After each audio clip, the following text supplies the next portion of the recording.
तुमचा HbA1c जर 7.5 किंवा त्याच्यापेक्षा जास्त असेल तर तुम्हाला वरून तर ठीक वाटत असतं, पण आत ऑर्गन्स डॅमेज होत असतात.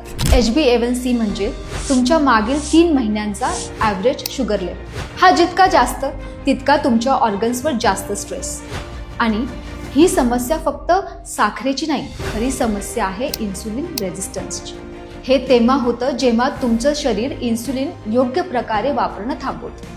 त्यामुळे शुगर सेल्समध्ये न जाता रक्तातच फिरत राहतात आणि एनर्जी न देता फक्त डॅमेज करत राहतात. जास्तीत जास्त लोकांचा असा गैरसमज असतो की डायबिटीज म्हणजे साखर कमी करा, गोळ्या घ्या आणि नंतर इन्सुलिन सुरू करा. तुम्ही कडू कारल्याचा ज्यूस, इंटरमिटंट फास्टिंग, मेडिसिन्स सगळं काही करून पाहता, तरीही नंबर वाढतच जातो. का?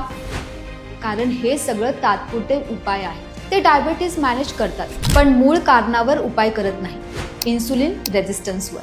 आणि या सततच्या गोळ्या इन्सुलिनच्या चक्रामध्ये हाय शुगर तुमचे अवयव स्लोली खराब करत राहतात. डोळा, डायबेटिक रेटिनोपॅथी, ब्रेन, स्ट्रोकचा धोका वाढतो. हार्ट अटॅक होण्याची 4 पट जास्त शक्यता.